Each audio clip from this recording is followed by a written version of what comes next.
আমরা দেখতে পাচ্ছি ভোটের রাজনীতিতে, জাতীয় রাজনীতিতে ধর্মের নামে ভোট চাওয়া হচ্ছে। বাংলাদেশ 90% মুসলমানের দেশ। এখানে আওয়ামী লীগ এবং তার সহযোগী যারা ভারতের পারপাস সার্ভ করে এরকম সবগুলো দল বাদে বাকি সকল দল, বিএনপি, জামাত, এনসিপি সহ সকল দলই বাংলাদেশের মুসলমানদের স্বার্থ রক্ষা করে রাজনীতি করে। ফলে এখানে যেমন মুক্তিযুদ্ধের নামে দেশকে বিভাজন করা যাবে না, ইসলামের নামেও দেশকে বিভাজন করা যাবে না। মুক্তিযুদ্ধ এবং ইসলামকে মুখোমুখি দাঁড় করার যে রাজনীতি গত 54 বছর হয়েছে, সেই রাজনীতি থেকে আমরা বের হয়েই নতুন বাংলাদেশ বিনির্মাণ করব। ইসলাম আমার, মুক্তিযুদ্ধ আমার, জুলাই আমার, এগুলো একে অপরের অবিচ্ছেদ্য অংশ। যারা এগুলোকে বিভক্ত করতে চায়, তারা এই ফ্যাসিবাদ কায়েম করতে চায়, তারা এই জাতিকে বিভক্ত করতে চায়। ফলে আজকে 16 ডিসেম্বরে আমাদের যেই সংকল্প, যে 1947 সালের আজাদীর লড়াই, 71-এর মহান মুক্তিযুদ্ধ এবং 24-এর জুলাই বিপ্লব, সেই বিপ্লবের এই 3টি লড়াইয়ের আকাঙ্ক্ষা ছিল সাম্য, মানবিক মর্যাদা এবং সামাজিক সুবিচার, বৈষম্যহীন একটি রাষ্ট্র এবং গণতান্ত্রিক একটি রাষ্ট্র কায়েম করা। বাংলাদেশে আমরা সেই লড়াই শুরু করেছি, আধিপত্যবাদ বিরোধী লড়াই আমরা শুরু করেছি। এই লড়াই আমাদের অব্যাহত থাকবে।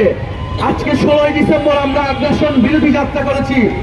1971 সালের 1972 সালের 16 ডিসেম্বর আগ্রাসন বিরোধী কর্মসূচি পালিত হয়েছিল। সেই লড়াই আমরা শুরু করেছিলাম 71 সালের মধ্যেই। মেজর জলিলরা সেই লড়াই শুরু করেছিল, ভাসানীরা সেই লড়াই শুরু করেছিল। আমরা সেই লড়াইকে ধারণ করি। আজকে আমরা আমাদের জাতীয় 5 নেতার ছবিকে জাতির সামনে রেখেছি। আমরা মনে করি বাংলাদেশের এই স্থপতিরা যে আকাঙ্ক্ষা নিয়ে রাজনীতি করেছিলেন, জাতীয় নাগরিক পার্টি সেই আকাঙ্ক্ষাকে ধারণ করে এগিয়ে নিয়ে যাবেন। প্রিয় সংগ্রামী উপস্থিতি, এই মুহূর্তে আমাদের করণীয় কর্তব্য ঠিক করতে হবে। শরীফ ওসমান হাদির গুলিবিদ্ধ হওয়ার পর এটাকে খুবই সহজভাবে দেখার আর বিষয় নাই। এটা গণঅভ্যুত্থানকে আক্রান্ত করা হয়েছে, বাংলাদেশকে আক্রান্ত করা হয়েছে। এই মুহূর্তে আমাদের কর্তব্য হচ্ছে দুইটি। প্রথমত, আমাদের নিজেদের নিরাপত্তা নিজেদেরকেই নিতে হবে। জনগণ বাদে আমাদের আর কোনো নিরাপত্তা বাহিনী নাই। পুলিশ প্রশাসন যদি ব্যর্থ হয়, আমরা আমাদের পাল্টা আঘাত চালিয়ে যাব। কিন্তু আমরা এখনো সরকারের উপর আস্থা রাখতে চাই। আমরা চাই আইনের শাসন প্রতিষ্ঠা হোক। অতি দ্রুত সময়ের মধ্যে শরীফ ওসমান হাদির খুনিদেরকে খুঁজে গ্রেফতার করা হোক।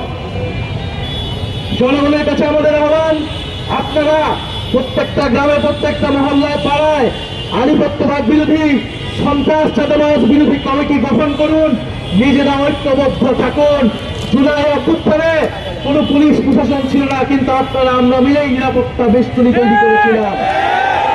আমার দেশের হিন্দুদের আমরাই রক্ষা করেছি, আমার দেশের মুসলমানদের আমরা রক্ষা করেছি, আমার দেশের শিশুদেরকে, তরুণদেরকে আমরা রক্ষা করেছি। ইনশাল্লাহ বাংলাদেশকে যারা আঘাত করতে চায়, যারা আমাদেরকে ভয় ভীতি দেখাতে চায়, তাদেরকে আমরা আমাদের নিজেদের ঐক্যের শক্তি দিয়ে প্রতিহত করব।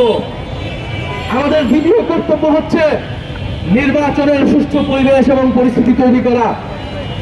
বাংলাদেশে নির্বাচন বানচালের প্রচেষ্টা চালানো হচ্ছে।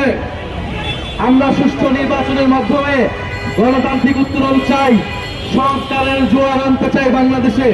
ফলে যারা জাতীয় নাগরিক পার্টির মনোনয়ন পেয়েছেন এবং অতি দ্রুত সময়ের মধ্যে আমরা বাকি আসনগুলোতেও মনোনয়ন দিয়ে দিব, আমরা আগামীকাল থেকে এই মাঠে নামবো।